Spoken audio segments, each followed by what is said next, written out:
Hey, folks, today is Wednesday, August 6, 2025. Coming up on Roland Martin Unfiltered, streaming live from the Black Star Network. I am here in Cleveland for the 50th anniversary convention of the National Association of Black Journalists. On today's show, the Texas Democrats, there's a bomb scare today at the hotel they're staying at in Chicago.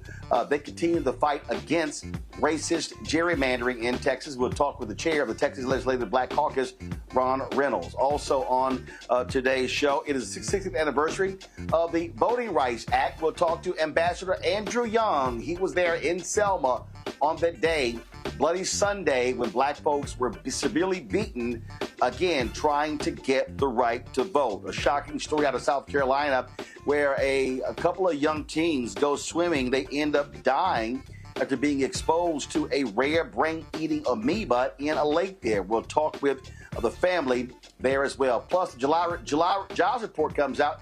Donald Trump is so pissed off he fires the person over the Bureau of Labor Statistics. Folks, we have a major economy that's going to explode in a downward way. We'll talk with economist Morgan Harper about that. It is time to bring the funk. I'm Roland Martin Unfiltered on the Black Star Network. Let's go. He's got it. Whatever the miss, he's on it. Whatever it is, he's got the scoop, the fact, the find. And when it breaks, he's right on time and it's rolling. Best believe he's knowing. Putting it down from sports to news to politics. With entertainment just for kicks, he's rolling.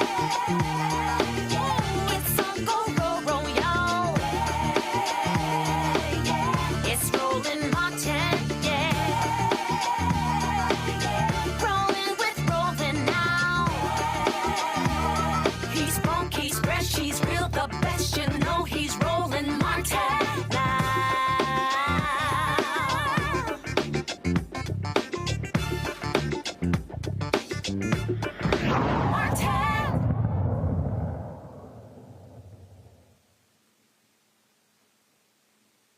Folks, today is the 60th anniversary of the Voting Rights Act. Black people went through hell in order to make that a reality.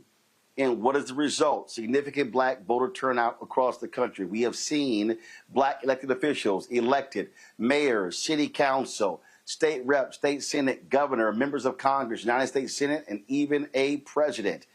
We continue to see the battles of the 50s and 60s during Jim Crow play out present day, as right now Republicans are locked into a racist gerrymander in Texas. That's one of the reasons why 51 Texans have fled the state in order to keep the Texas House from having a quorum to being able to pass these racist gerrymandered maps. Joining us right now is Ron Reynolds, state representative out of Houston. He is the chair of the Texas Legislative Black Caucus. Also joining us on the show is one of his colleagues who is remaining steadfast in this fight, as many of them are, because this is, again, a very, very difficult situation, being away from their families. And so you have these members who literally are in Chicago, continuing the battle as well. Representative Bowers, we're glad to have all of y'all here. Thanks a lot. Ron, I want to start with you. Listen, this thing is real. In a moment, I'm going to talk to the Ambassador Andrew Young. They put their lives, they face death every day. And look, today, y'all have to deal with the reality of a death threat being called, a bomb threat being called into the hotel where you're staying there in Chicago. And so this is a battle that you're going to have to be in this for months. What are you saying to your caucus? What are other Democrats saying to keep their spirits up? Because we're talking about what potentially could be a 4, 5, or even 6-month process to keep Republicans from approving these racist gerrymandered maps.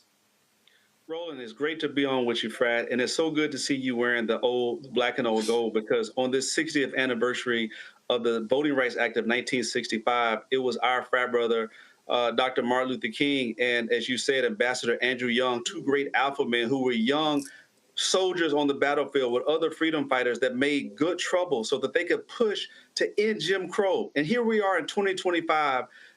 Retta and I and our colleagues are battling this racist gerrymandered map that would disenfranchise black and brown communities particularly, but African Americans will be hit fiercely hard in Houston and Dallas. And so we're here to stop this Trump-Abbott Texas takeover to push back, to make good trouble, to do everything we can to stop this.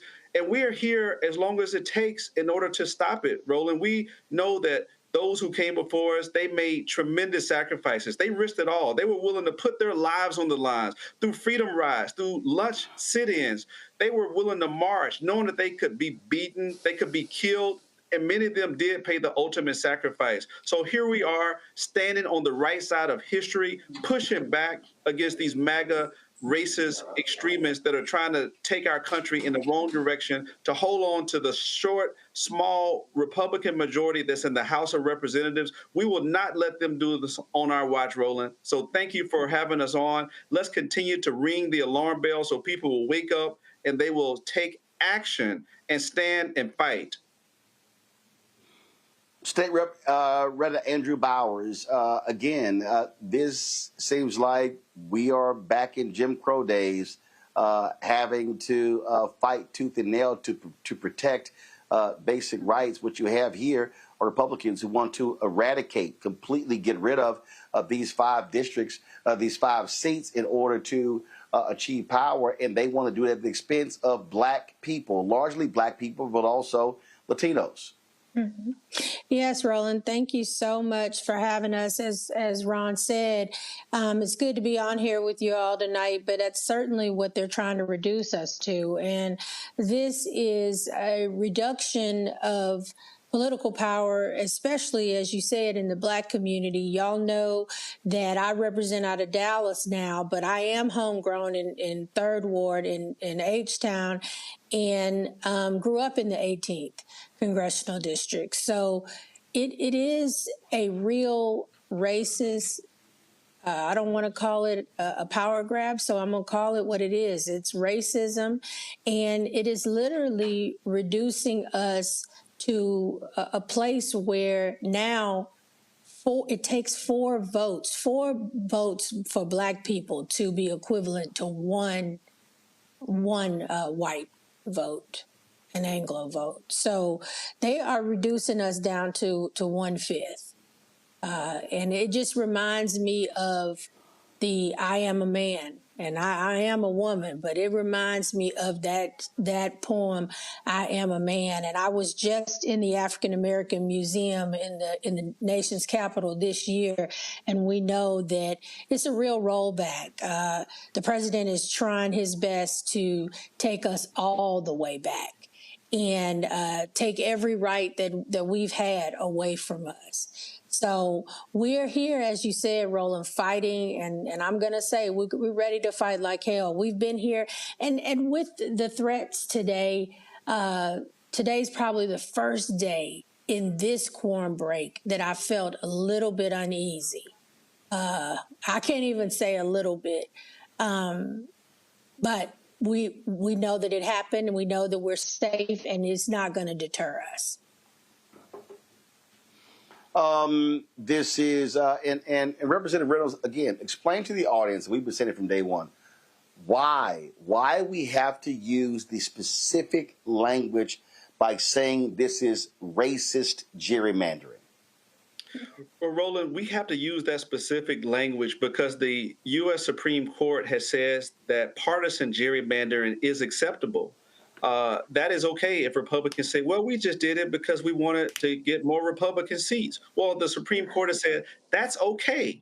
But what you cannot do legally per the Voting Rights Act of 1965, Section 2, that is still in place because the rest of it was gutted, or else Texas couldn't have done this in the first place. But that's another story. But it says that they could not do it on the basis of race. Well, this is strictly on the basis of race. They are eviscerating black districts specifically. And for those who don't know, I know, Roland, you have so great audience because you're always educating them. But for those new listeners, Texas has more African Americans than any other state. If anything, we should be expanding African American representation, not reducing it. We're reducing it by 50%. So instead of having 4 African American seats, we're going to now have 2. Based on these maps. Yes. And so this is a direct racial affront, an attack on our black and brown communities, reminiscent, like you said, Roland, of the 1960s. And I want to remind people that if it wasn't for those freedom fighters, we would still be in those dark days. And President Trump, he is trying to take us back. He wants to roll back the clock. He's done it with rolling back through attacks on diversity, equity, and inclusion. They want to take out the history books so you can't teach through critical race theory, so you can't teach about slavery. Like, they want to erase it from our existence. They want to erase us from having a seat at the table. So that is why we have to fight. We have to call out these racism when we see it, and we have to speak truth to power, and we have to be willing to fight, because our freedom and liberty is at stake, and they literally want to do everything they can to put us back as second-class citizens. And I'm not going to have it on our watch. And Roland, I want to thank you for always being willing to use your media platform when other mainstream media doesn't want to call it racist. They want to sugarcoat it and say, oh, it's just partisan politics. No, this is racism. This is racial gerrymandering, and that is what we are here to speak out against. Mm-hmm. Representative Bowers was interesting. The Republicans saying, "Oh no, we're creating, you know what, Republican districts for Hispanic." So they're now trying to pit Black against Latino in Texas. Mm-hmm. Absolutely. And they know that Texas, right now, what we're 13% of the population is Black. They know that the Latino population continues to grow. And they would love to pit us against each other. We saw some terrible things happen in that last presidential election where, I hate to say it, Roland and Ron, you know this as well, but Black and brown men were voting against their better interest, against their best interest when it came to who their candidate of choice should have been. And so they would love to pit us against each other. They know that the minorities, they know they're outnumbered. And I guess, you know, what I really want to say is they knew that they would not win in 2026, so they decided they needed to steal something in 2025. That's where we are right now. And the best way for them to do it is to change the game, change the maps, and certainly to pit Black and brown people against each other. All right, then. Representative Bowers, Representative Ron Reynolds, I appreciate both of you being with us. We appreciate it. Thanks a lot. Thanks, Brad. Thank you. Folks, going to go to a break. We come back. We're going to talk with Ambassador Andrew Young. He knows a whole lot about these battles when it comes to racism and politics. You're watching Roland Martin Unfiltered on the Black Star Network.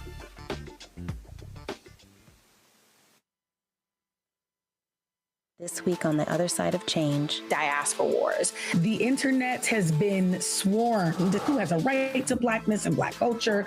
Who is overrepresented, underrepresented? It's too much. It's making us dizzy. We don't have to be prideful without this air of superiority, right? All stories matter within this Black sphere that we exist in. Only on The Other Side of Change on the Black Star Network. Next on the Black Table with me, Greg Carr. The United States is the most dangerous place for a woman to give birth among all industrialized nations on the planet. Think about that for a second. That's not all. Black women are 3 times more likely to die in this country during childbirth than white women. These healthcare systems are inherently racist. There are a lot of white supremacist ideas and mythologies around Black women, Black women's bodies, even Black people, that we experience painless, right? Activist, organizer, and fearless freedom fighter Monifa Akinwole-Bandele from Moms Rising joins us and tells us this shocking phenomenon, like so much else, is rooted in unadulterated racism. And that's just one of her fights. Monifa Bandele on the next Black Table here on the Black Star Network. Hello, I'm Isaac Hayes III, founder and CEO of Fanbase. Listen to what I'm about to tell you.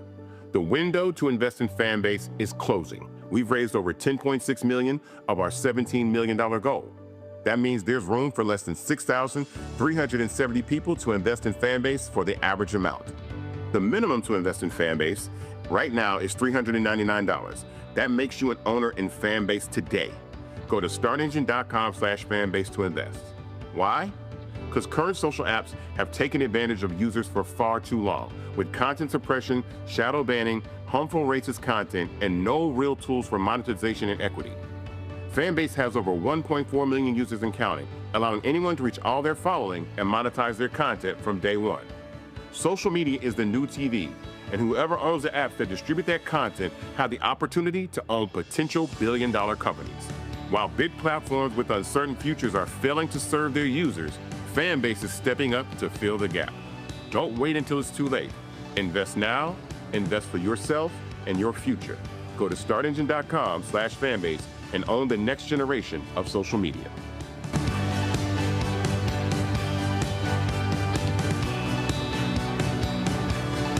On the next Get Wealthy with me, Deborah Owens, America's Wealth Coach, Black Americans have 1/10 the wealth of their white counterparts. But how did we get here? It's a huge gap.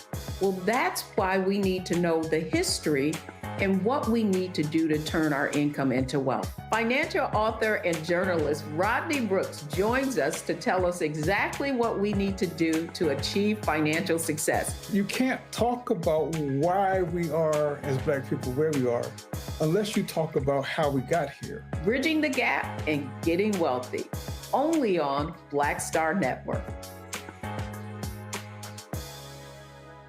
Hello, I'm Paula J. Parker. Truly proud on the Proud Family, Louder and Prouder on Disney+. And you're watching Roland Martin, Unfiltered.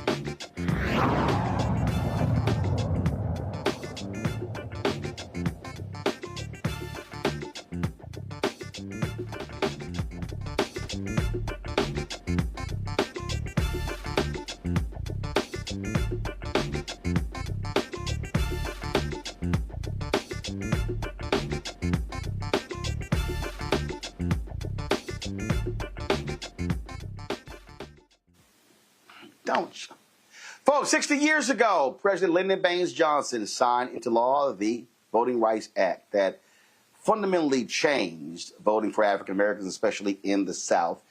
Here is some of what he said on that historic day. Even if we pass this bill, the battle will not be over. What happened in Selma is part of a far larger movement which reaches into every section and state of America. It is the effort of American Negroes to secure for themselves the full blessings of American life. Their cause must be our cause too, because it's not just Negroes, but really it's all of us who must overcome the crippling legacy of bigotry and injustice. And we shall overcome. That's all right, folks. President Lyndon Baines Johnson, again, with the Voting Rights Act speak. Joining us right now is someone who put his life on the line in order to get that passed. Playing an integral role in getting that signed into law. Of course, former lieutenant of Reverend Dr. Martin Luther King Jr. He also member of Congress, mayor of Atlanta, ambassador to the United Nations, my elder brother Andrew Young. Ambassador Young, how you doing? I'm doing fair to middling, as the old folks say. Well, I was I was talking to some. Say it again. I said I got no complaints. It's just it was nice and cool here yesterday, but it's back to 100 degrees almost today in Atlanta. So it's a hot time in the whole tonight. So you're saying the temperatures is higher than your age, huh? You're 93 years old. You've seen a lot over these years, and you were right there in the middle of this battle to get the Voting Rights Act, Civil Rights Act, Fair Housing Act made law. What stands out the most for you, reflecting 60 years later after the president signed this historic bill? Well, it's the way that the movement was really a spirit-led movement. that we came back from Martin received the Nobel Prize in Norway, and we came back and stopped by to meet President Johnson, and all he could say was he agreed with everything we wanted and we needed, but he closed every sentence with, "I'm sorry, I just don't have the power." And when we left there, he was suggesting that we just kind of take it easy, and maybe Dr. King, after having been through the Nobel Prize and been bombed and stabbed and everything else, said maybe he might take a few months off. And actually, that's sort of what I was thinking. But as we left the White House, Dr. King said, "No, we're going to have to get the president some power." And, you know, he was even shorter than me. And I said, "You Morehouse man or something else. You ain't got a pot to piss in. We broke." You know, because the Nobel Peace Prize was $60,000. But Martin decided we should divide it up with all 6 of the civil rights organizations, so we only got $10,000 apiece, and that was hardly enough to keep SCLC going for a month. But he understood that social change in America is a religious process as well as a political process. And what I didn't count on, and which he didn't know, but he was sort of counting on it, was that Mrs. Amelia Boynton from Selma. Now, he knew Selma, and I knew Selma because our wives came from Marion, Alabama, which is 30 miles away from Selma. So my wife and I had our first date in Selma. And everybody knew Mrs. Boynton. So when she came over to visit with us, she just told all of the hell that Democrats putting black folks in Selma. And Martin said, "Well, we'll be there with you right after Christmas." And then normally is the NAACP celebrates Emancipation Proclamation on the first of the year. And we said, "Well, we'll come over and we'll use that as an opportunity to break the injunction and start a movement in Selma." And 3 months later, in March,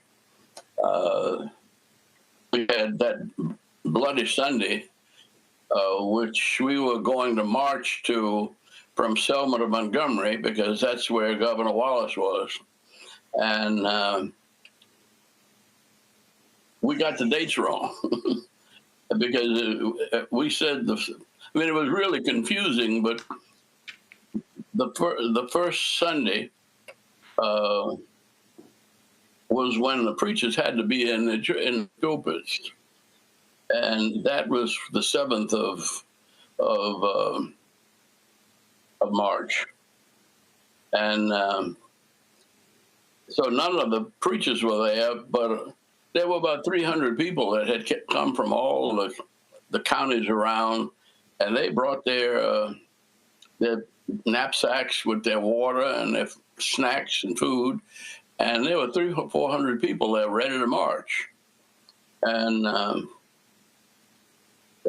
Dr. King said, "Can't you all hold them up till we get there?" And we said no, because it was a time difference between Selma and Atlanta, and they couldn't get there before evening, and we wanted to get the march through. So he said, "Well, go ahead and march. They're probably just going to turn you around anyway." And so that's what we decided to do. We didn't want everybody to go to jail because we thought everybody, and so John, Hosea Williams, James Bevel, and I all played odd man, flipped a coin. And it turned out to be John Lewis and Hosea Williams that led the line. And we thought they were going to just turn them around and let it go. But they were waiting on horseback, and they rode the horses into the crowd of nonviolent movement people who weren't even budging. They made no move. They were standing still, and the policemen, state troopers, drove the horses right at them and were beating everybody down with billy clubs. And that was a bloody Sunday. And it was bloody. But we recovered and were ready. There was a young white man killed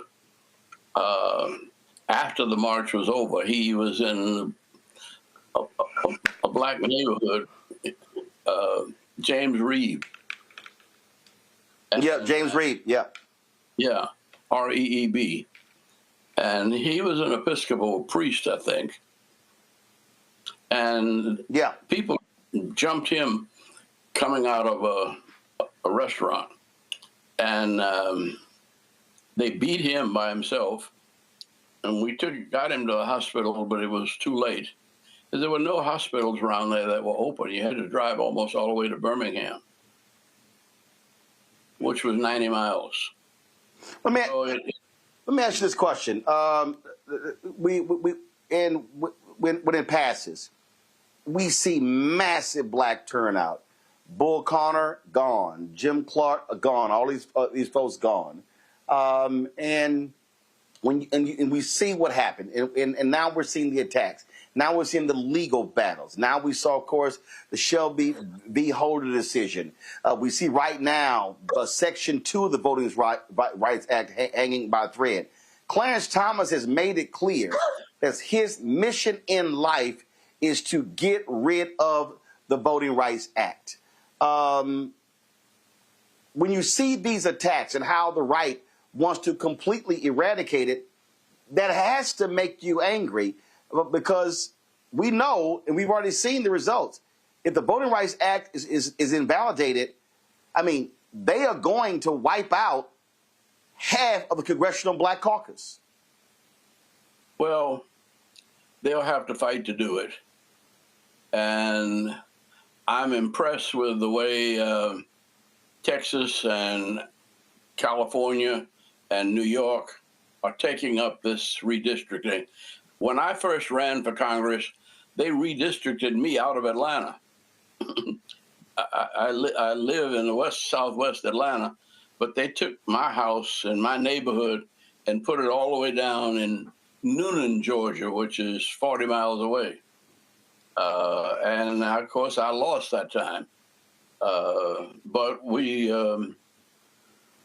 went back to the courts in the Fifth Circuit down here in Atlanta. We got the lines redrawn, and we had some really good people in the Georgia legislature who were black legislators, and they got into the process. And it's not just a few of us. This is a nationwide struggle. This is a struggle of a people. And we've usually found a way to come up with a miracle. And we certainly saw Lyndon Johnson, because we weren't sure about him. He had a really tough Southern accent from Texas. And we were all having hopes in Kennedy. But when Kennedy was struck down, Lyndon Johnson stepped in and did more and everything that we thought we could get John Kennedy to do. And we're grateful to what Lyndon Johnson did, because he was operating for the nation. But then we've had setbacks all over the nation, north and south. But we haven't stopped yet. And I don't know, I quote Dr. King, truth forever on the scaffold, wrong forever on the on the throne. But the scaffold sways the future, because behind the dim unknown standeth God within the shadows, keeping watch above his own. And we rely on those maxims and principles to say we're going to stay in this struggle till our last breath. And I mean, I've been out registering voters all over Georgia already, and we're just getting geared up, trying to keep our 2 Senate seats and the Congress, that we can add anybody from Georgia. Now that seems to be difficult. Ambassador, never know. Right. To that point, Bishop William Barber sent something to me a week ago that, you know, when you read this, it sort of is extremely sad, if you will. He said that in the last election in November, some 600,000+ African Americans in North Carolina did not vote. He said, according to data, some 1 million Black Georgians did not vote. Yeah. What do you say? What do you say to an African American who sits elections out, and what must we say to them to get them to recognize that their vote absolutely does matter? Well, they can see it in Atlanta. We've had 9 Black mayors in a row. I was the second one. Maynard Jackson was first. But we've had 9 in a row, and the city is growing. The schools, we have a Hope Scholarship where anybody that makes a B average on the SAT, B average and 1,000 or 1,200 on the SAT, can go to any Georgia college free. We have, it's 60% of the Atlanta population of our workforce has had some college training, and 23% of that has master's degrees. And we did that through a segregated school system, and just kept on keeping on. And so the more we make it, the more we make and the more we do, the easier it seems to get, and the more people begin to think that it's automatic. But none of my generation, and then not many of us left, none of us know that we can't take it for granted. When I ran for Congress, it poured down rain all day and all night on election day. And it didn't stop raining until 9 o'clock at night after the polls closed. But we had a 75% of the Black voters in Atlanta turned out. And that was the biggest turnout we'd ever had. And that's how I got into Congress.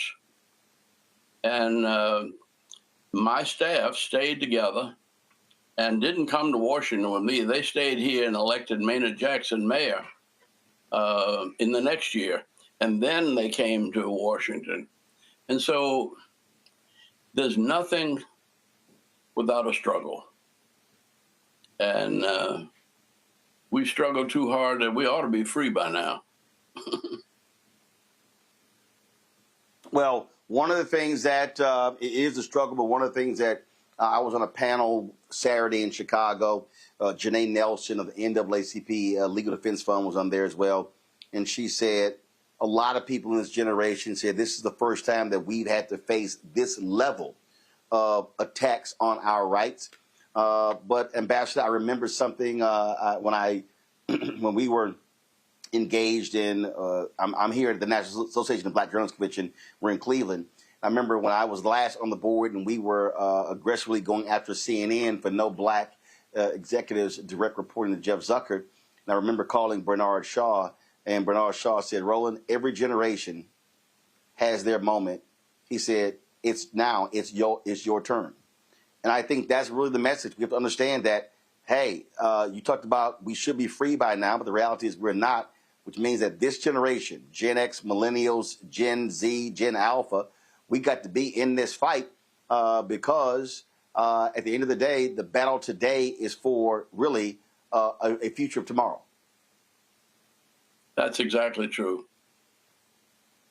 But you have to fight for it today to be around tomorrow, because they're trying to take away the rights we've accumulated already. And they don't make any. They're not ashamed, it seems. They want to reestablish slavery almost.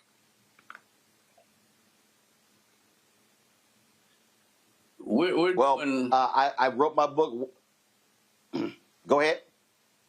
No, I said we're working together pretty well here in Atlanta, but again, we're surrounded by we're surrounded by the same people who've been here before. Now, we got together with most of the.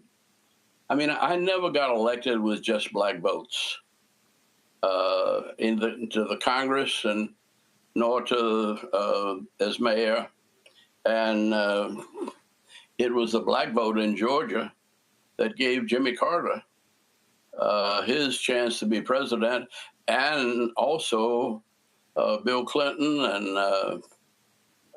and we have turned out politically, and we have made progress. The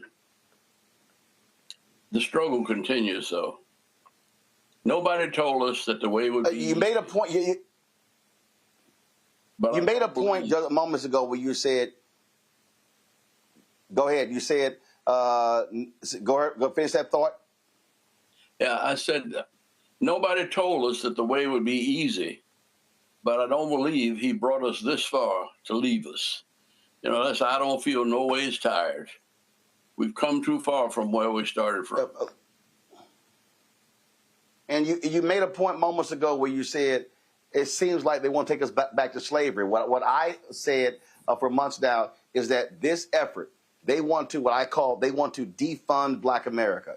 They want to completely destroy the infrastructure, the civil rights, the economic rights, the social justice, the political infrastructure that folks like you and so many other unsung heroes fought for. That's what they're trying to do right now. Well, and they're wrong, and they won't be able to do it, because this economy is a strong economy in spite of the people that are trying to resegregate it or pick on folk or cut people out or take advantage of people every time they can get. But it's like how could you play in the NFL?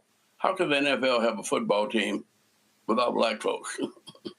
You know, I went down in Mobile where they were, Mobile's put up statues of Hank Aaron and Satchel Paige and 3 or 4 others. There are 5 black Mobilians that are in the Baseball Hall of Fame. And they embrace that, and they realize that that's an important part of keeping Mobile, Alabama, the city that it can be. And I don't know. I still go back to I don't feel no ways tired. I'm 93 years old, and I was tired when I came home today because this up and down weather with the heat and cold kind of got to me a little ways. But, you know, I'm here. And I don't feel tired. Well, what I always say, Ambassador Young, as long as if you got breath in your body and you can still move, there's still some work you to do on our path to freedom. Well, I kind of feel that way.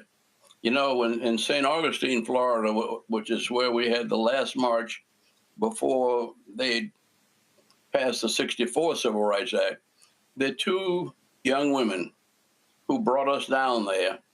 And one of them's They're all past 100 now, and they still driving. We have a number of people. The old civil rights fighters are all, retirement age, but nobody's stopping. And we keep on keeping on, opening doors for the younger generation and doing everything we can to help prepare the way for a brighter tomorrow. Absolutely. Ambassador Andrew Young, it's always a pleasure to chat with you, my dear brother. Stay well, keep swinging, and I'm right there with you, giving folks hell and speaking truth and what we need in order to be on that path to be free one day. All right. God bless you. And keep on keeping on. I appreciate it. All right. Yes, sir. Will do. Well, thank you, sir. Tell the wife hello. Folks, that is Ambassador Andrew Young. Let me bring in right now my panelists. Glad to have them here. They've been holding for some time. We had to get with our various guests right there. And let's go right to them. Pull the panelists up, please. Pull them up, pull them up. All right, then, of course. Talik McMillan, glad to have you here on the show. One of our young panelists, young brother who is doing some good work. Glad to have him here. Like I say, folks, we've been, it has been quite the busy day as we here in Cleveland. We see all of the craziness going on. Let me also thank Andrew Clark, who's joined us as well. Managing partner, he is, of course, with the District Legal Group. Glad to have you both. Tyler, I want to start with you. I mean, to sit there and listen to 93-year-old Andrew Young still in the fight, trust me, people talk about my travel schedule. I swear that man travels more than I do, and not giving up. And I think what jumps out there was not losing faith in our ability to fight for freedom. Yeah, absolutely.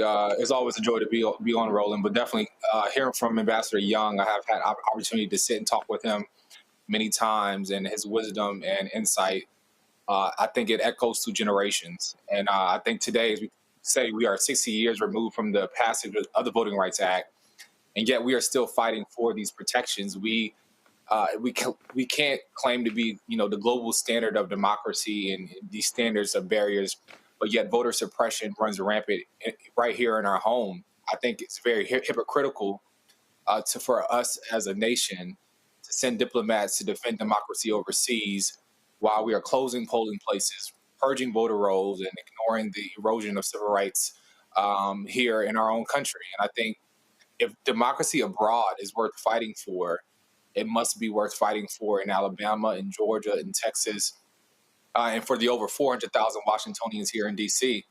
And I think that's what real patriotism means. And I think if we can't defend the basic freedom of protecting the right to vote, what can we protect? All the other, issues are on the line. And it's very important that we stand up and ensure that our rights are being protected.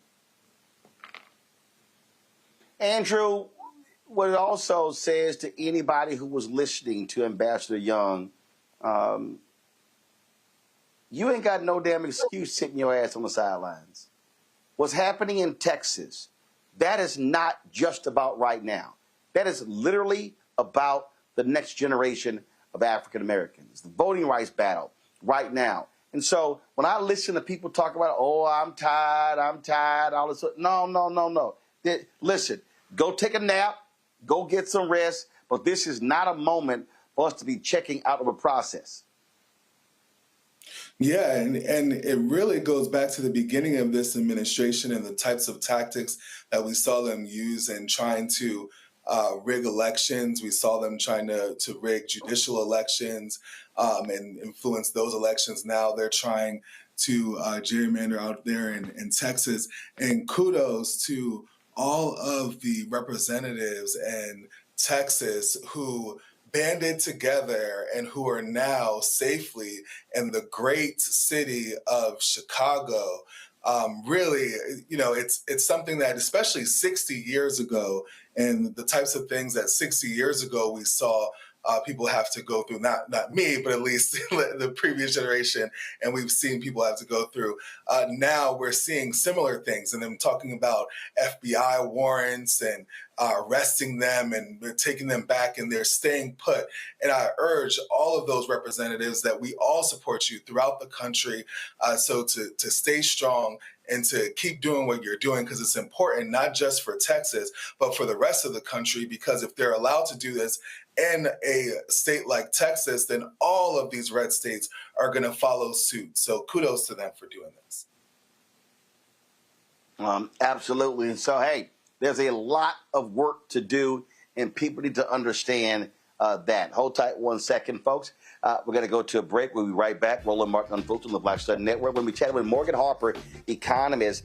Job numbers are in. Ooh, Trump is losing his mind because he is tanking the economy, and his tariffs are what's taking us down. We're going to talk about that with Morgan. Folks, don't forget to support the work that we do. Join our Bring the Funk fan club. Your dollars make it possible for us to be able to do the work that we do here at Roland Martin Unfiltered and the Black Star Network. Support our work by contributing to us, becoming a donor, joining our Bring the Funk fan club. The goal is to get 20,000 of our fans contributing on average $50 each a year. That's $4.19 a month, 13 cents a day. If you want to do that, please, if you want to contribute via Cash App, use the Stripe QR code. You see it right here on your screen, the Stripe QR code. Click the Cash App Pay button to contribute. You can also, of course, send a check or money order, make it payable to Roland Martin Unfiltered, P.O. Box 57196, Washington, D.C., 2003 7-0196. PayPal, R. Martin Unfiltered. Venmo, RM Unfiltered. Zelle, Roland at RolandSMartin.com. Roland at RolandMartinUnfiltered.com. We'll be right back. On the next A Balanced Life with me, Dr. Jackie, we're talking about leveling up, or to put it another way, living your very best life. How to take a bold step forward that'll rock your world. Leveling up is different for everybody. I think we fall into this trap, which often gets us stuck because we're looking at someone else's level up journey, what leveling up means to them. For some, it might be a business venture. For some, it might be a relationship situation, but it's different for everybody. It's all a part of A Balanced Life. That's next on Black Star Network. This week on the other side of change. Diaspora wars. The internet has been swarmed. Who has a right to blackness and black culture? Who is overrepresented, underrepresented? It's too much. It's making us dizzy. We don't have to be prideful without this air of superiority, right? All stories matter within this Black sphere that we exist in. Only on the other side of change on the Black Star Network. Hi, I am Tommy Davidson. I play Oscar on Proud Family, Louder and Prouder. I don't play Sammy, but I could. Or I don't play Obama, but I could. I don't do Stallone, but I could do all that. And I am here with Roland Martin on Unfiltered.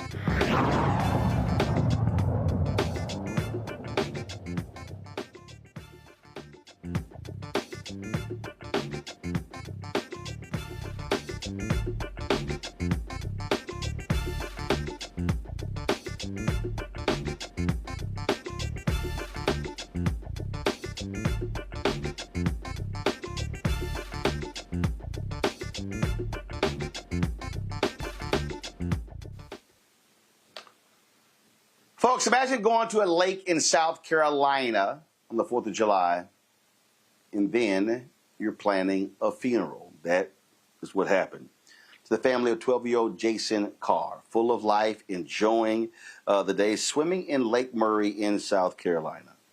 Yet 2 weeks later, he was dead due to a rare deadly brain infection. Now, doctors say Jason was infected by a brain-eating amoeba found in warm, fresh water.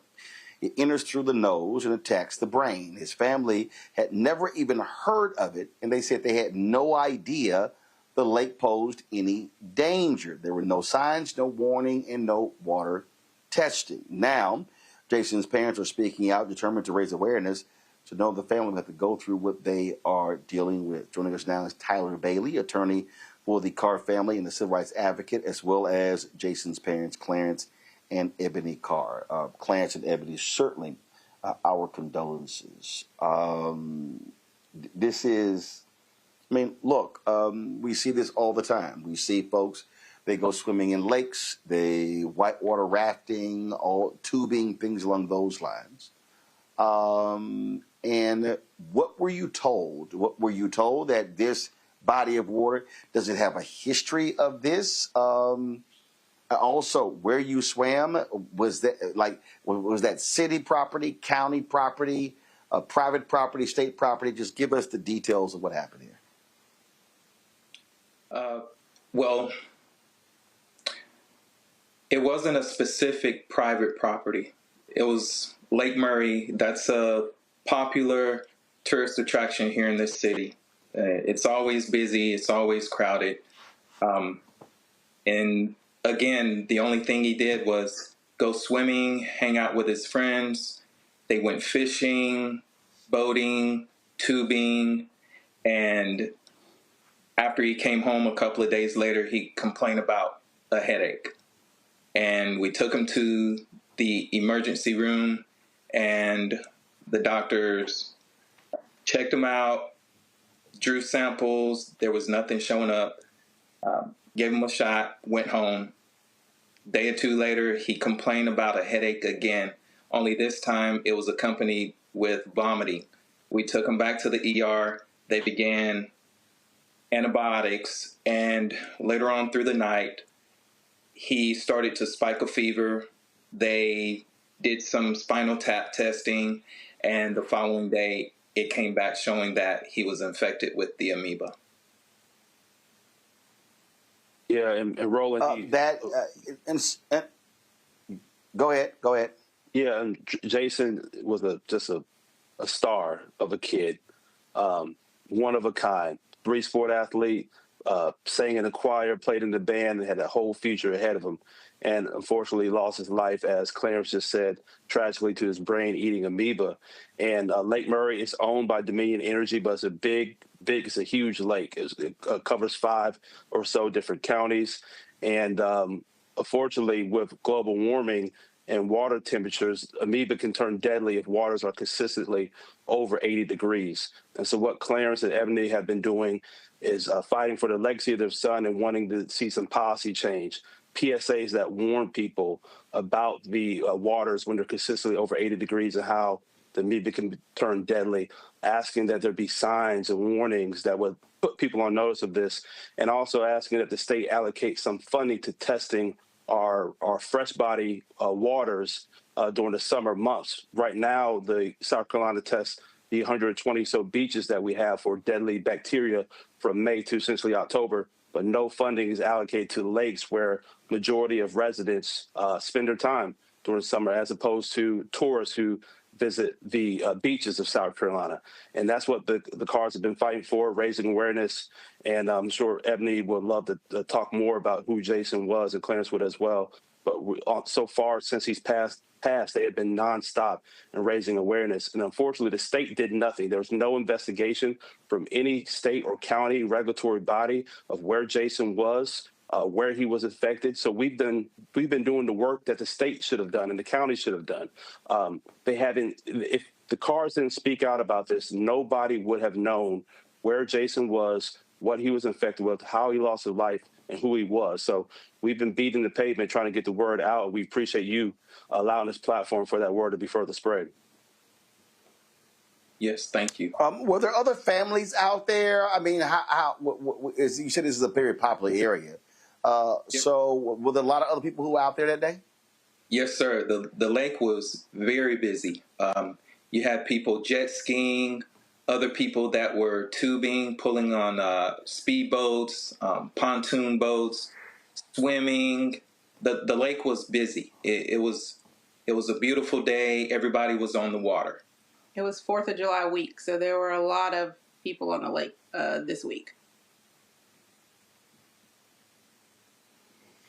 This is, obviously an extremely tragic story. Since this incident, have signs been put up? Have warnings been put up at this lake? Not to our knowledge, sir.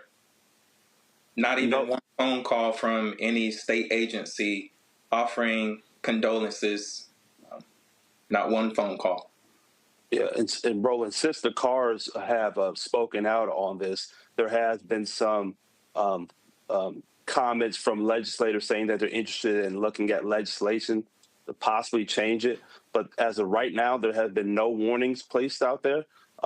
They're saying that this is a rare situation, but just to use your own pretty much judgment. But there hasn't been anything out there that said things like when these waters are over 80 degrees consistently, that the amoeba can be deadly, that these are found in fresh bodies of water.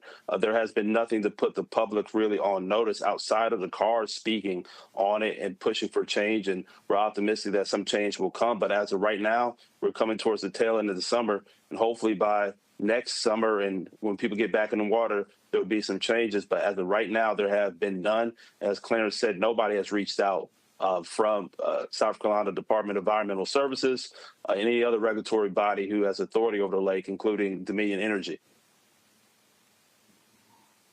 Well, we certainly hope.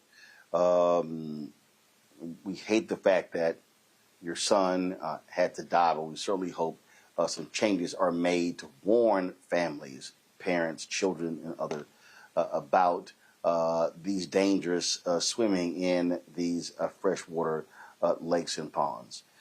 Thank all of you for being on today's show. Thanks a lot. Yes, sir. Thank you. Thank you. Thank you. Folks, going to a break. We'll be right back. Roland Martin Unfiltered on the Black Star Network. On the next Get Wealthy with me, Deborah Owens, America's Wealth Coach, Black Americans have 1/10 the wealth of their white counterparts. But how did we get here? It's a huge gap. Well, that's why we need to know the history and what we need to do to turn our income into wealth. Financial author and journalist Rodney Brooks joins us to tell us exactly what we need to do to achieve financial success. You can't talk about why we are as Black people where we are unless you talk about how we got here. Bridging the Gap and Getting Wealthy, only on Black Star Network. This week on The Other Side of Change. Diaspora wars. The internet has been swarmed. Who has a right to Blackness and Black culture? Who is overrepresented, underrepresented? It's too much. It's making us dizzy. We don't have to be prideful without this air of superiority, right? All stories matter within this Black sphere that we exist in. Only on The Other Side of Change on the Black Star Network. Hello, I'm Isaac Hayes III, founder and CEO of Fanbase. Listen to what I'm about to tell you. The window to invest in Fanbase is closing. We've raised over $10.6 million of our $17 million goal. That means there's room for less than 6,370 people to invest in Fanbase for the average amount. The minimum to invest in Fanbase right now is $399. That makes you an owner in Fanbase today. Go to startengine.com/fanbase to invest. Why? Because current social apps have taken advantage of users for far too long, with content suppression, shadow banning, harmful racist content, and no real tools for monetization and equity. Fanbase has over 1.4 million users and counting, allowing anyone to reach all their following and monetize their content from day one. Social media is the new TV, and whoever owns the apps that distribute that content have the opportunity to own potential billion-dollar companies. While big platforms with uncertain futures are failing to serve their users, Fanbase is stepping up to fill the gap. Don't wait until it's too late. Invest now, invest for yourself and your future. Go to startengine.com/fanbase and own the next generation of social media.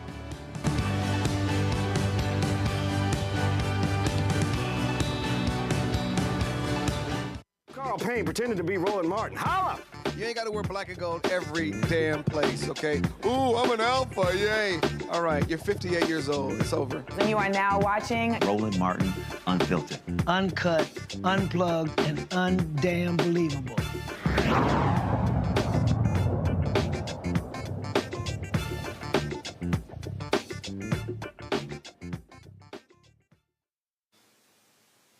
You got that right, Chris Spencer. I'm rocking the alpha gear. All right, folks. July jobs report. Donald Trump lost his mind. It showed significant revisions. This economy is tanking. His tariffs are causing massive problems. In fact, just today, Tyson Foods announced they're laying off 5,000 workers in Pennsylvania and Kansas as a result of these tariffs. We're seeing this happen more and more. We're seeing companies announce they're going to be raising prices. And so that's what we are facing. Now, again, Trump doesn't want to hear that. He's trying to suggest that, oh, his tariffs are fine, they're wonderful, and how they're just bringing in all this money. But the reality is it is causing prices to go up. When you look at his polling data, he is horrible on the numbers. Now, when we start talking about unemployment numbers, it rose. Black unemployment rose from 6.0 to 6.8%. It's at 7%. For black men, for spiking from 5.2 to 7.7. Black women dropped to 6.78. All of these things are happening. Morgan Harper is the Director of Policy and Advocacy of the American Economic Liberties Project, and she joins us right now. Morgan, always glad to have you on the show. I mean, look, here's what I think happened here, Morgan. We saw Trump comes in, inaugurated January 20th. So immediate tariffs. Companies like, okay, all right, we're going to bite the bullet. Okay, so we're going to suck it up. All right, so February, March, April, May. All of a sudden, they like, we can't keep eating this. Now you begin to see companies, Procter & Gamble's and others announce, yeah, we're going to start increasing our prices because the tariffs are real. Senator Rand Paul, Republican, he keeps saying it's a tax. It's a tax. And so it is tanking the economy, pure and simple. Yeah, I mean, the main point with the tariffs, or the way that Trump has approached the tariffs, is that they are not being done in any sort of strategic way. It's completely unpredictable. He's changing his mind month to month, sometimes week to week, sometimes day to day. And so it's impossible for companies, even companies that say want to do the right thing and actually make a plan for themselves and a business plan, economic plan, just taking in all the data and trying to do right by their employees and run a good company. It would be challenging to do that. But I do think we also need to be real about the fact that a lot of companies are using this uncertainty as cover to do things that they might have also wanted to do anyway. You know, they wanted to be able to shed some of the employees. Their main responsibility is to make sure that their stock prices keep going up. As long as they still are, making their profits, then they're going to do that.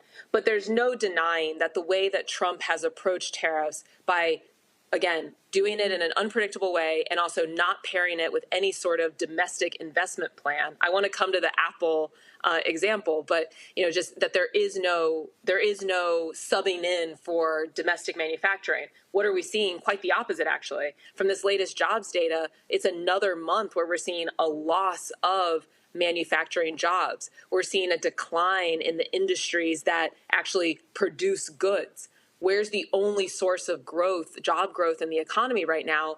It's coming from healthcare and social assistance. Well, that is not an economic boom. You can't build a whole economy around people getting sick. Now, we have a lot of companies that are making a lot of money off of how sick we might be getting, but that is not enough to sustain the type of growth that we have been seeing for the past few years. And so this was a jobs report that really, I agree with you, Roland, really started to show in very stark terms, because we spotted over the last couple of months some of these indicators as like, okay, jobs are going up, but there's these other indications of all is not well with the labor market. But this was very, very clear. One, correcting what the numbers were from the past couple of months to show the reality that in some cases we only saw 10,000, between 10 and 20,000 jobs being created per month, down from estimates of over 100,000. And again, that the types of jobs that are being created have nothing to do with the promises that this administration has been making to bring manufacturing back to the U.S.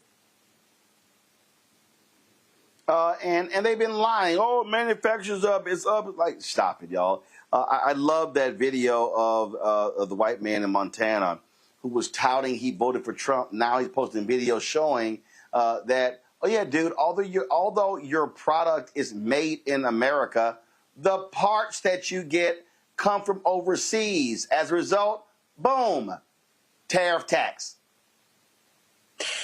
Yeah, and this is the other dynamic that's at play. And so I'll bring it back to the Apple example because, so for example, like Trump announced today he's going to raise the tariffs on India. Well, there's a scenario where you're doing that. And because a company like Apple does manufacture a lot of their products, a lot of the iPhones that many of us might use in India, that is going to change their calculus as a company. Can we continue to afford to manufacture things in India?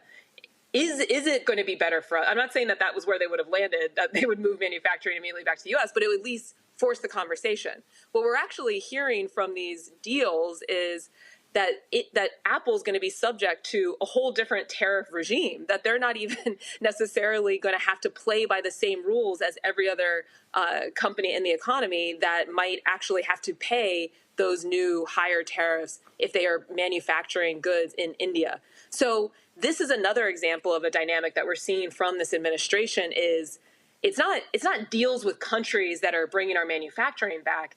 It's deals between companies in this administration for the administration to get whatever they want and the company to get for whatever they want. So yes, Apple has made this announcement that they're going to be putting money into U.S. manufacturing, but I don't think anyone's under any illusion that this is a significant change in how Apple is going to be producing a lot of their products, which will continue to be almost entirely produced overseas. Bring in my panel here. Andrew, question for Morgan. Yes, Morgan. So how do you see the impact of the tariffs affecting the long-term growth of the economy as a whole? Here in Washington, D.C., we're seeing a sharp decline and, sharp increase in restaurant prices and a sharp decline in new restaurants opening. How do you see that affecting the overall economy, not just in manufacturing? Yeah, I mean, the way that these tariffs are being done is going to have likely very negative effects on the economy. And to your point, we're already starting to see that. And this is something that we've discussed, over these last couple of months, that small businesses are going to have to retract in particular. It is just not going to be a time where most businesses are going to feel comfortable making any sort of expansion moves or hiring more people or, we're going to test out this new product. No, because ultimately the costs of whatever new product you're trying have probably gone up. And there is no alternative supply that is going to be cheaper. And so I think we are going to continue. And this was actually one of the really interesting things from last week, because, I don't know if you saw this, Andrew, but I think it was Wednesday or so, a lot of the business press was just like they were so excited, like heralding, we've got GDP growth. Everybody said that Trump was taking the economy, but look, GDP is up. So all those people were wrong, kind of F them. We made money. Cool. What was really going on there? It was that a lot of companies at the beginning of the administration were bringing in a lot of imports. As those imports were going down over the last month or so because of the impact of tariffs and people not feeling as comfortable bringing goods in from other places, then the way that GDP is calculated, that was almost artificially making it seem like GDP was going up. But it was just because we had this very unusual behavior due to the tariffs and how people were importing. And so it only took one more day after all the business press was like, Trump's on it. We've got great GDP growth. Everybody was worried that the economy was going to be going down. And then we get these job numbers that, like I was saying, were just a really clear sign that for most of the businesses in our economy, this is really, really bad. And as businesses are hit, then workers are hit. And then ultimately, all of us as consumers are going to see things like increased prices. Not just increased prices, also the lack of availability of goods. And I'm hearing from this from people already in my network. I don't know if you are too, where you try to order something and then you get a response from the business, especially if it's a somewhat smaller business. Oh, we just don't have that anymore. We don't know when we're going to have it again because companies are not able to really predict how much longer they're going to be able to produce the goods that they have been able to put together over the last couple of years, or whether or not that's going to be feasible for them just from a money perspective based on the increased costs. Tyler? Yes, thank you again. And so they throw on the paper numbers at us, but folks' lived experience for many of us tell a different story. As we know, wages can't keep up with inflation. Housing is unaffordable. Medication is unaffordable. Student debt remains crushing. So we can't celebrate these statistics on paper while people are choosing between rent, medicine, and groceries. What does the job reports miss when it comes to Black and the younger workforce, and how might the proposed tariffs hike affect working class Americans and particularly Black and brown communities?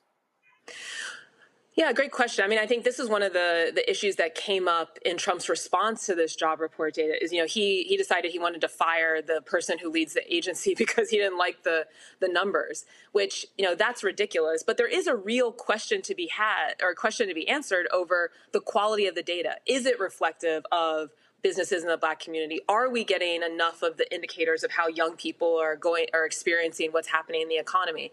There's been a way of collecting this data over a very long period of time. It involves getting survey responses from businesses.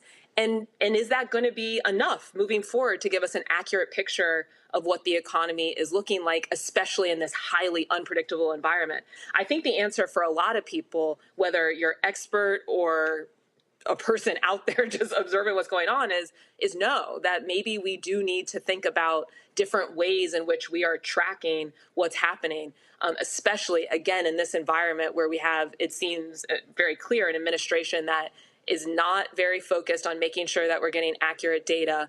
And it's just so much volatility. And so, that's where I really encourage all of us to embrace that we are, and to your point, we are the expert in our own experience. We know what we are seeing when we go to the grocery store. We need to be posting about that. We need to be posting about that as we're young people. Well, I'm pointing to you. I'm like on the borderline, I think, of being young. But, young people, business owners, consumers, all of it, it's like we got to get our stories out there, because I don't think that we can rely on the government reporting, even in an environment where we didn't have Trump, to be totally accurate, again, just given how unpredictable the policy making is right now. So we've got to get getting out there and making sure that we're telling our own story. Right there. I mean, the bottom line is he fires the commissioner of the Bureau of Labor Statistics because he doesn't like the numbers, but he liked the numbers when they made him look good. And so I don't see how we can trust any numbers coming out every month, because Trump can order them to rig them. Yeah, I mean, now that we've gotten rid of the person who was bipartisan, confirmed by the Senate, who was also confirmed by, a Senator J.D. Vance, right, who, like, current vice president pick from Donald Trump himself, he supported the person who was leading this agency with the labor statistics. And so, yeah, I mean, I think you're right, Roland. Last month I was pushing back on you a little bit because, suggesting something funny was going on with the numbers beyond just the normal adjustment.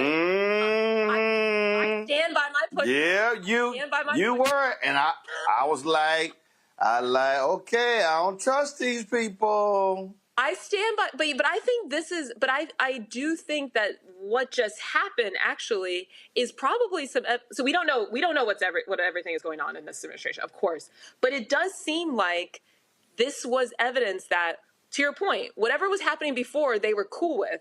As soon as it went against their way, and these were negative numbers, they're like, "Oh, we got to get you out of here." And so, to me, that actually is somewhat persuasive that what we just saw about July is probably accurate, and they don't know what to do about it, and they don't like it now. It's very clear that it's out there, and so they're just trying to eliminate what they view as the problem, which is someone who is actually trying to do their job. So yeah, where we go? Yeah, that which is what they're good at. Oh, let's get rid of the bad news so we can lie to people, and he can keep saying, "Oh no, that's fake news. It's great. It's wonderful. It's amazing. It's unbelievable. The greatest number, the biggest number ever." Right. But here's the point, and this is also why there's sometimes this lag, or we have to have these corrections. Is yes, there's the technical survey, science, and blah blah blah. But what is this? This is businesses that are reporting what their experience is in the economy. This is households reporting what their experience is in the economy. That is the data that feeds up into these numbers. Turns out, what are all of us living out here either as consumers buying things or as people working at businesses and as employees getting laid off, hopefully not, but it clearly is happening at a lot of companies right now, or running our own business. And so again, we have to be very, very upfront and loud about what the truth is, what is really what are the real economic impacts of all of this insanity that is happening in Washington. And that's for all of us, no matter where you're living, to really show those true stories so that we can counteract all of the hype that undoubtedly they're going to try to be pushing, and that's not based in reality. So the twice impeached, criminally convicted con man in chief Donald Trump goes on CNBC, says a bunch of whack, crazy, outlandish shit. This was the most racist thing he said, and national media act like, no big deal. Back to their country with a pass back in legally, and we're doing things that are very difficult to do and very complex, but it works really well. We're sending them back, and then they're schooling, they're learning, they're coming in legally. We have a lot of that going on, but we're taking care of our farmers. We can't let our farmers not have anybody, these people, you can't replace them very easily. People that live in the inner city are not doing that work. They're just not doing that work. And they've tried, we've tried, everybody tried. They don't do it. These people do it naturally. I said, what happens if they get it to a farmer the other day? What happens if they get a bad back? He said, they don't get a bad back, sir, because if they get a bad back, they die. I said, that's interesting, isn't it? These are very, in many ways, they're very, very special people. Okay, go ahead. No, okay, so. I mean, I don't even know where to. Morgan, he sounded like a plantation owner describing people of African descent who were enslaved. Yeah, I think it's crazy that interview happened. I mean, let's just take a step back, that the president of the United States is calling in to a morning cable show to give his thoughts and updates on the economy. Like, that alone, when I first saw that they were tweeting out that interview was happening the night before, I thought it was a joke. I thought, someone just created a meme or something. That was real. That's crazy in and of itself. Talking about who might be the next president of the Fed just randomly at 8 a.m. on whatever day of the week that was. But yeah, he has no respect for the humanity. I mean, to think that people are voluntarily wanting to work these jobs is no, these are people that have fled wherever they're from. And we're talking about a lot of the agricultural workers, and this is their only means of supporting themselves and their family. And now the reason that many of them are not working is because they are terrified that this administration is going to capture them and send them to whatever country they decide they want them to go to, regardless of where they may or may not be from, or if they're here legally or not, or if they've committed a crime or not. Crazy. Suggesting that people in the inner city gave it a shot, but it didn't work. We know what that's code for too. So this is, it's so beyond comprehension that this is, again, where we find ourselves as a country dealing with this. But again, the main point is, this guy is not solving problems. He's creating problems, not just for Black people, but for these very farmers that he claims he cares so much about. They are not going to be able to sustain these businesses. Talk about, back to Andrew's question, impacts on all of us. Farmers can't do their jobs. Food prices go up. It's already happening. People are posting pictures about how much more they're paying from now compared to 2022. It's and then add on to all of that, the federal cuts that are happening, the most vulnerable. This is a ticking time bomb, and it really is just a matter of time before it starts to explode for absolutely everybody. Tyler, again, mainstream media, no big deal. Okay, whatever. But that was an absolutely racist comment by racist Donald Trump. Yeah, absolutely, Roland. I think it's no surprise of his comments, and I think he just continues to double down on his rhetoric, and that kind of just speaks to the person that he is and how he thinks about migrant workers, and also how he thinks about Black workers and working in the fields. And I think it's despicable, and we know the occupant we got in office. As you said on your T-shirt, F around and find out. Andrew. Andrew, I don't know how anybody. Again, for the folk who think we're just joking, hold up. I'm gonna play it again. I want people to actually just listen to the virulent racism in the comment. I mean, they don't injure their backs. Guys, play it again. Play it again. Back to their country with a pass back in legally, and we're doing things that are very difficult to do and very complex, but it works really well. We're sending them back, and then they're schooling, they're learning, they're coming in legally. We have a lot of that going on, but we're taking care of our farmers. We can't let our farmers not have anybody, these people, you can't replace them very easily. People that live in the inner city are not doing that work. They're just not doing that work. And they've tried, we've tried, everybody tried. They don't do it. These people do it naturally. I said, what happens if they get it to a farmer the other day? What happens if they get a bad back? He said, they don't get a bad back, sir, because if they get a bad back, they die. I said, that's interesting, isn't it? These are very, in many ways, they're very, very special people. Okay, go ahead. No, okay. So, was he suggesting that if they got a bad back, that they would take them out back like a horse and kill them? I mean, that clip, I've heard a lot of clips from Donald Trump, and that clip is the most baffling. And a lot of people are talking about the Epstein files and releasing the Epstein files, but him saying things like this and still being able to remain president is just so beyond comprehension, Roland. I think we're all just at a loss of words on how to describe the hate that he's spewing in his words for certain types of people, not only just migrant workers, but also Black people, referring to the inner cities, right? Because he thinks that all Black people live in the inner cities, and saying that we tried that with them and it just didn't work out. I mean, oh my goodness, that has got to be the top 5 worst clips I've ever heard from our unfortunate president.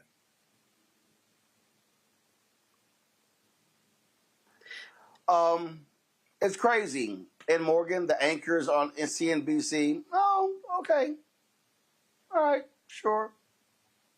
What's for lunch? Yeah, the fact that they didn't interrupt him should be some kind of journalistic malpractice. And here's the other main point I would say is, he's like, no one else wants to do these jobs. Why do a lot of farms have to? And by the way, a lot of these aren't like independent family farms. We're talking about big ag. We're talking about a lot of big companies. Why do they have to rely on undocumented workers? Because they don't want to pay people a lot, because they don't want to have to give benefits. And so why do a lot more Americans not work these jobs? Because they're not actually trying to offer good jobs to people, right? And so, he's right about one thing, though. The whole system will crumble without the labor of a lot of immigrants in the agricultural industry. That's about the only thing that he got there. But the rest of it was just wrapped up in racism and a real disregard for the humanity of millions of people in this country. Well, absolutely, absolutely. Morgan, we appreciate it. Thanks a lot. Thanks for having me, Roland. All right, folks, when we come back, Trump wants to figure out new ways to make money. Hey, sure, let's charge Africans who are coming into America. I'll explain next. Roland Martin Unfiltered on the Black Table. Next on the Black Table with me, Greg Carr. The United States is the most dangerous place for a woman to give birth among all industrialized nations on the planet. Think about that for a second. That's not all. Black women are 3 times more likely to die in this country during childbirth than white women. These healthcare systems are inherently racist. There are a lot of white supremacist ideas and mythologies around Black women's bodies, even Black people, that we experience painless, right? Activist, organizer, and fearless freedom fighter Monifa Akinwole Bandele from Moms Rising joins us and tells us this shocking phenomenon, like so much else, is rooted in unadulterated racism. And that's just one of her fights. Monifa Bandele on the next Black Table here on the Black Star Network. This week on The Other Side of Change. Diaspora wars. The internet has been swarmed. Who has a right to Blackness and Black culture? Who is overrepresented, underrepresented? It's too much. It's making us dizzy. We don't have to be prideful without this air of superiority, right? All stories matter within this Black sphere that we exist in. Only on The Other Side of Change on the Black Star Network. Hi, I'm Jo Marie Payton, voice of Sugar Mama on Disney's Louder and Prouder Disney Plus, and I'm with Roland Martin on Unfiltered.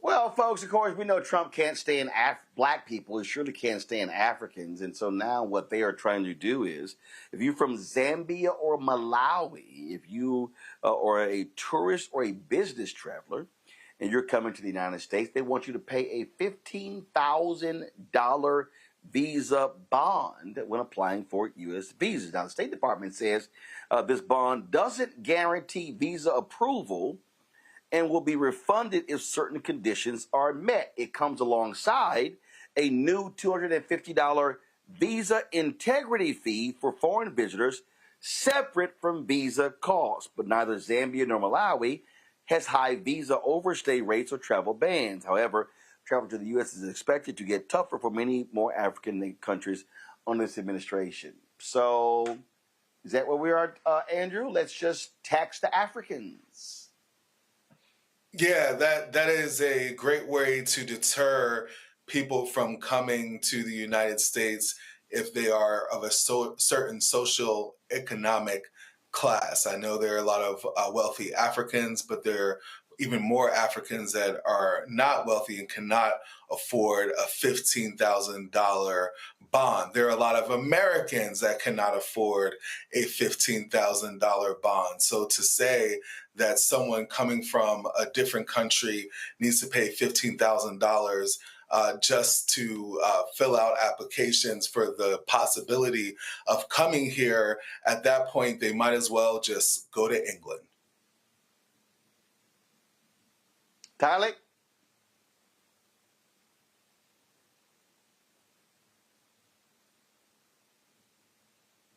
You're on mute. You're on mute.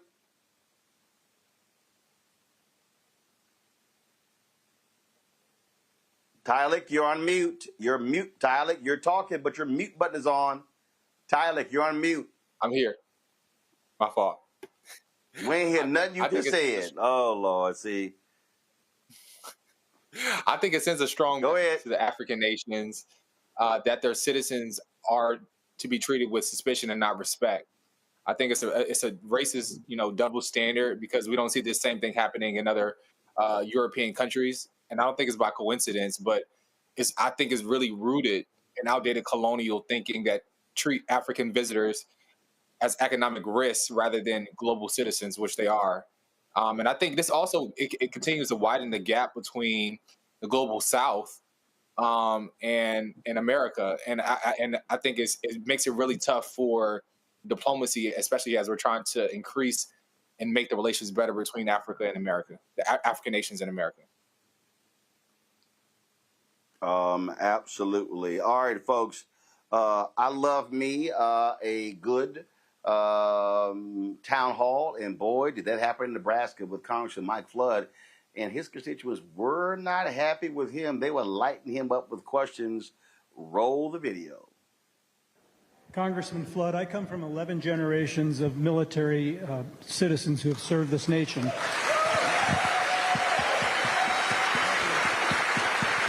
I've seen the long-term effects of service on veterans' health and on well-being. This budget reconciliation bill that you support threatens to cut all of their benefits and support programs that go along with that. How can you stand behind this bill that erodes the very services that people like me, my family, our families, and younger vets coming home today rely on to live decent, healthy lives? Well, first of all, thank you for your service to the country, and thank you to the generations of service to the country. Please, at my first town hall, I had the opportunity to... At the first town hall, the main issue that I took away from that was concerns about veterans' benefits, not only in the proposed bill, but just with the new secretary coming in. I met personally with the Veterans Secretary.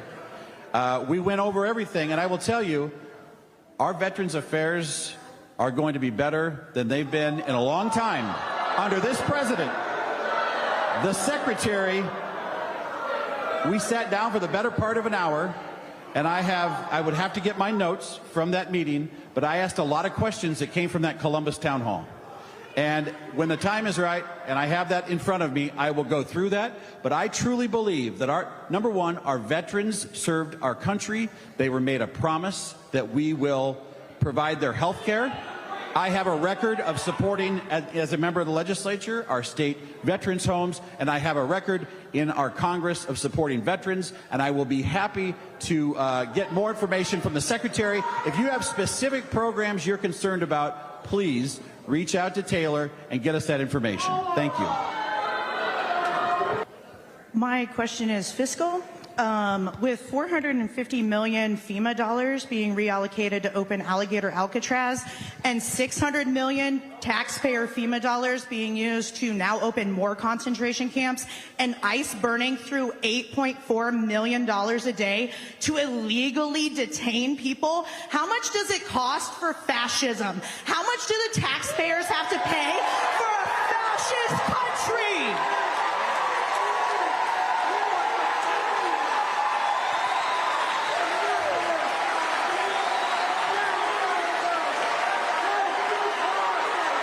Americans went to the polls in November, and they had a choice between a Democratic candidate that had an open border, no enforcement, fentanyl, drugs, human trafficking. And they had a choice between that and a candidate that said, close the border, get illegal immigrants out of our country, stop the fentanyl, stop the human trafficking, stop the drugs, stop the crime, stop the violence. That's what Americans voted for. Americans voted for a border that is secure. And I support the president enforcing our immigration laws, which, by the way, were written by Congress. Okay. So how can you justify taking health care away from 78,000 Nebraskans? As I explained before, when you have an additional $700 million coming into the state of Nebraska for Nebraska hospitals,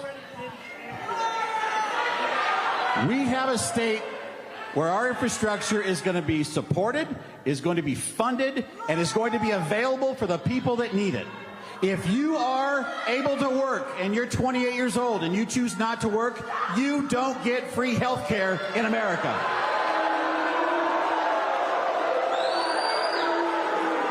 If you are in this country illegally, you do not get free health care in America.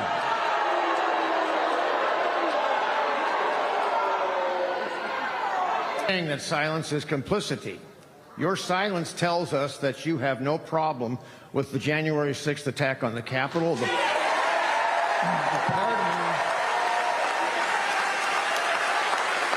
pardoning of all those involved, the big lie about the 2020 election with absolutely no evidence.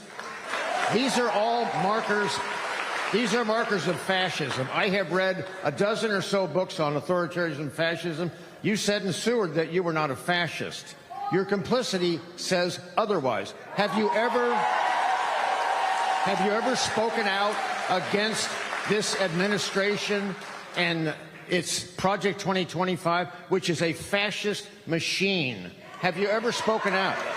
There are a number of people, it's been reported many times in the news that there are a number of our colleagues, Republican colleagues, who do not like this man and they speak against him behind closed doors in private. Maybe you're one of them.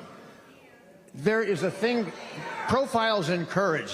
Why don't any of you, because you know better, what is wrong with you? What is wrong with you? Sir, I want to be very clear with you. Give me a chance to answer his question, and I'd be happy to.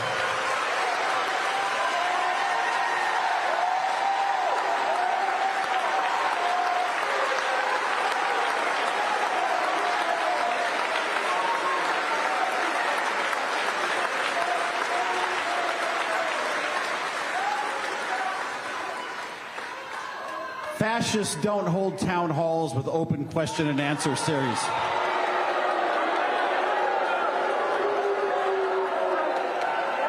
And I will tell you this, I support law enforcement, and what happened on January 6, 2021 was not right, and I'm on the record saying so. I'm sure you can Google it, but I support law enforcement. I have prided myself on supporting law enforcement since I began as a member of the Judiciary Committee in 2005, and we started working on child sexual assault. We started working on the sex offender registry. We started working on all of these different DWI laws to make our streets safer. I believe in law enforcement. I believe in the rule of law. I believe in the rule of law. It matters to me. We have a lot of people that need to know when I see something that I don't agree with, I don't run to the TV station as my first stop. I try to stop it before it gets worse. I try to stand up and go to work to represent the people that I have in this district. And sir, I believe in law enforcement. Thank you. I believe in fair taxation, but I disagree with personally benefiting at the expense of lower-income Nebraska citizens. Trump is a pathological liar, and citizens can't believe a word that comes from the convicted felon's mouth. Keeping Nebraska in mind, what actions are you going to support or initiate that will provide health care and food assistance for low-income families, protect Medicare, not increase the national debt, unmask the ICE terrorists, close alligator Auschwitz, and impeach Trump if he pardons Ghislaine Maxwell?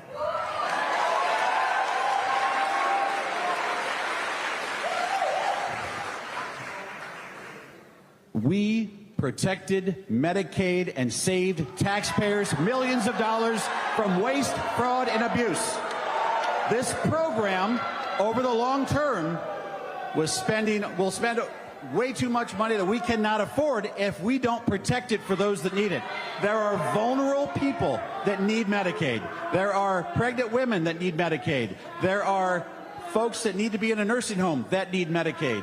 We need to figure out how to keep more people in their home receiving care because we can't afford everybody going to the nursing home. So, sir, we, in my opinion, as your representative, with the $700 million coming into the state, the $50 billion rural hospital fund that we worked on, and the common sense protections of requiring people to work if they want free health care, and no illegal immigrants getting health care for free, I think that's entirely reasonable.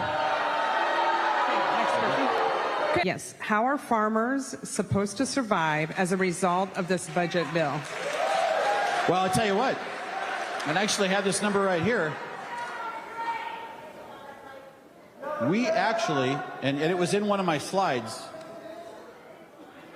1 year ago, almost to this day, we were at the State Chamber fly-in, and I was the first in our congressional delegation to sound the alarm about the farm economy.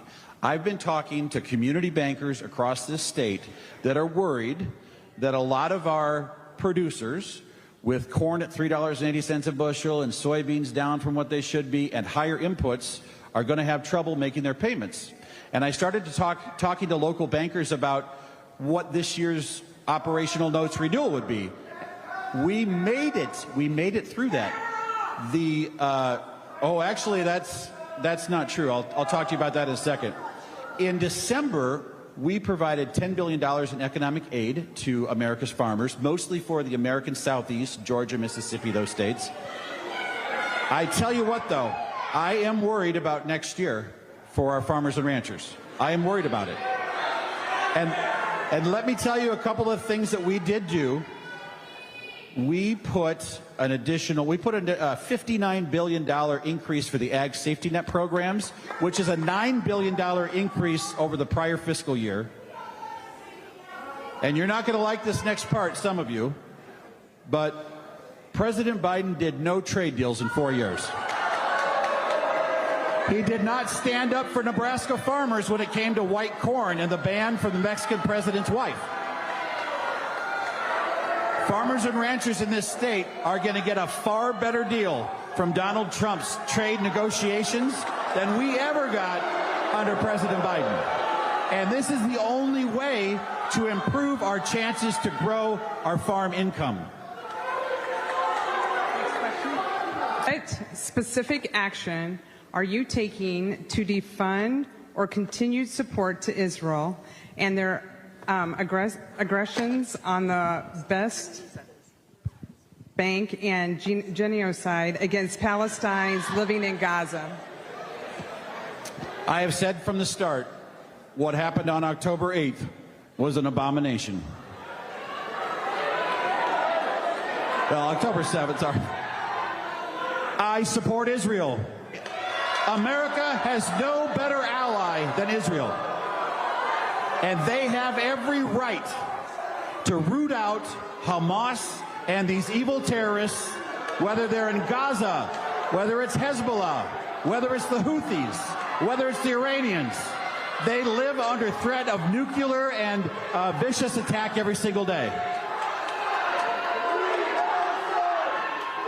I also believe that our country, working with Israel, needs to do everything we can to get those children food. No American wants any child, no matter the place they live, to ever suffer. But you got to remember, we're dealing with Hamas. They use these Palestinians as human shields in their pursuit of terror and destruction against Israelis. So I support Israel. I support Israel. I support Israel. Next question. Yes, first of all, I'd ask you please not to refer it to that monstrosity as the big, beautiful bill. It's the name of the bill, though. We know better. We know better. My question concerns veterans. Again, I asked you in March about cuts for veterans, cuts that will hurt veterans. I didn't really find your answer to the gentleman earlier adequate. How are cuts to the VA going to improve VA services? Also, what about the thousands of veterans who have lost their federal positions? And what about how that big, ugly bill, let me finish. How about how that big, ugly bill is going to disproportionately affect veterans who need SNAP and other benefits? Finally, what about the veterans who are seeing family members who have done nothing wrong being picked up by masked ICE agents? Okay, so first of all, my question to your is first point there, the bill is actually called the One Big Beautiful Bill, and I'm not going to tiptoe around what the answers are because that's the bill that passed. And when President Biden passed the Inflation Reduction Act, that's what we called it, even though it did the opposite. As it relates to the VA cuts, what specific cut are you talking about so I can understand? Give me a specific example. It is specifically general cuts in the VA's overall budget. I want to know, when are you going to stand up to the bully in chief and his disrespectful, un-American, cruel cuts that hurt our veterans? See, this issue came up in Columbus in May. And I went to the Veterans Secretary. And the system, when we're done, will be better for veterans, it will be more efficient, and we'll have better services. I am confident of that. You cannot cite a specific program because I went to him specifically and said, show me where these cuts are. We went through it. I've got the data. I've got the notes. I've got all the information I need.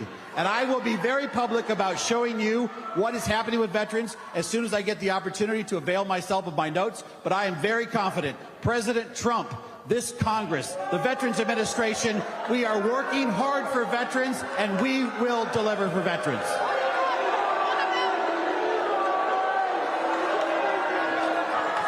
We are protecting veterans, we are protecting Medicaid, we are getting results, and we are pursuing growth. That is what's happening right now. Protection, results, and growth. Thank you. Well, that boy was lying, and you said he would lighten his ass up. Here is Congressman Don Bacon on CNN laying out how the economy in Nebraska is screwed because of Donald Trump. And I would just say, from my vantage point here in Nebraska, we're seeing a bit of a troubled economic mess, or right now it's a troubled time. And I'll say, in Nebraska, the GDP here has decreased by 6% over the last year, and it's all about trade. It's all about getting corn and soybeans out the door. So what I hear with a weak jobs numbers, well, we're sort of seeing that in Nebraska right now. So isn't that quite interesting, Tyler? Here you have Don Bacon, Congressman Don Bacon, representing Omaha, admitting they're screwed. The governor previously called Donald Trump because guess what? Those ICE arrests were taking all of those migrant workers out of Nebraska. Those farmers getting screwed. Oh, by the way, Nebraska voted for Trump. Just like Las Vegas is a ghost town, they are down huge numbers because a lot of those international tourists ain't coming. Nevada, you also FAFO because y'all voted for Trump as well.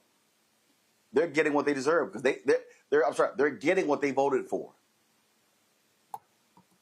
Absolutely. I just said F around and you find out. I think the backlash in Nebraska reminds us that even in deep red communities that they're not monolithic and they're waking up to the extremists and the hypocrisy that they're seeing from far right politics.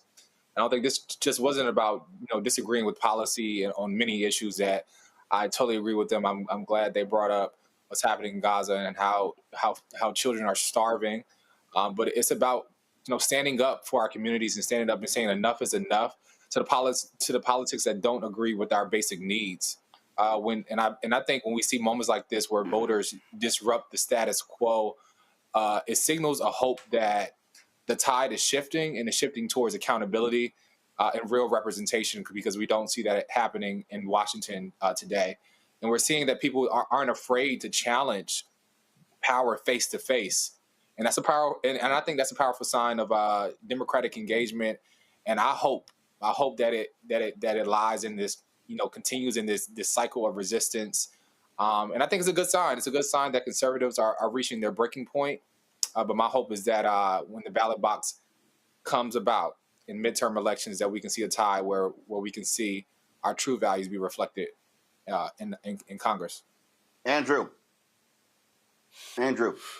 Roland, you have been working hard, and it seems like the tide is changing. When I see people with U.S. Army hats on yelling at their Republican leaders that they elected into office about the policies that are now starting to affect them in their neighborhood. Because when they elected these people, they didn't think that it was going to affect them. They thought it was just going to affect people that look like us. Now it's starting to hit home. Now these farmers are starting to see the issues out in Nebraska now. Now they're affected.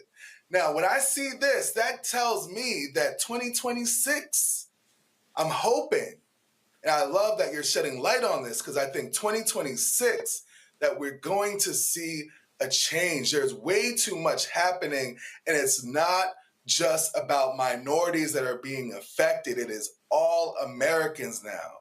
And I think that we all need to be banding together to affect change and bring in some new leadership. I mean, the one lady had a shirt on that said, "Go fact yourself." That's how upset she is, that she went online to buy that shirt, knowing that she's going on this town hall to talk to Representative Flood. So the tide is changing, and I'm very happy to see this. And that's a kudos to the hard work that people just like you, Roland, are doing. So thank you so much, day in and day out, for fighting the system. And we have a long road ahead of us, but a clip like that shows that even in a place like Nebraska, which we felt like we had no shot in, that in 2026, I feel like the tide is going to be changing. People are fed up. Yep, absolutely. All right, gents, last story. BET has announced that the Soul Train and the BET Hip Hop Awards are being indefinitely canceled amid rating decline and the shift in streaming. Scott Mills, the CEO of BET, said to Billboard, explained the network's decision, said they're not canceling the awards permanently, but may shift to different platforms. Now, according to Pew, 83% of Americans use streaming services rather than cable TV. Cord cutting is real, but also don't think for a second that the attacks on DEI is not playing a part of this, because a lot of those sponsors are no longer supporting Black content. All right, folks, that is it for us. Tylik, Andrew, thanks for being on today's panel. I certainly appreciate it, folks. I'm here in Cleveland for 50th anniversary of the National Association of Black Journalists Convention. Lots going on here. We're doing our part. Of course, I'm running for office, Vice President Digital. So if you're an NABJ member, you can cast your ballot. You can vote online until Friday. Everything closes at 5 o'clock on Friday. So we look forward to, of course, y'all voting. So be sure to mark Aaron Haynes for President, Raylyn Johnson, Vice President Broadcast, and, of course, me for Vice President Digital. Folks, tomorrow, Omekongo is going to be sitting in for me. I'll be speaking at the same time to African-Americans in Philanthropy in Chicago, and so look forward to that. But I'll be back right here on Friday. So lots going on, and, of course, we are all on top of this whole deal. All right, folks, don't forget, support the work that we do. Join our Bring the Funk fan club. Your dollars are critically important for us to do the work that we do, supporting the show, supporting the network. If you want to give me a Cash App, do so right now. Here's the Cash App. Use the Stripe QR code. Click the Cash App pay button to contribute. You can also use this code for credit cards. Check some money order. Make it payable to P.O. Box. Make it payable to Roland Martin Unfiltered, P.O. Box 57196, Washington, D.C. 20037 7-0196. PayPal's R. Martin Unfiltered, Venmo RM Unfiltered, Zelle, Roland at RolandSMartin.com. Roland at RolandMartinUnfiltered.com. Download the Black Star Network app, Apple phone, Android phone, Apple TV, Android TV, Roku, Amazon Fire TV, Xbox One, Samsung Smart TV. Be sure to get my copy of my book, White Fear, How the Browning of America is Making White Folks Lose Their Minds, available at bookstores nationwide. Don't forget to get our Black Star Network swag, Roland Martin Unfiltered swag. Go to shopblackstarnetwork.com, shopblackstarnetwork.com. Support our Black-owned products as well. At shopblackstarnetwork.com in our marketplace. And if you want to invest in Fanbase, download the app. And of course, if you want to invest as well, go to startengine.com/fanbase, startengine.com/fanbase. Folks, that's it. I'll see y'all right here. Roland Martin Unfiltered on the Black Star Network.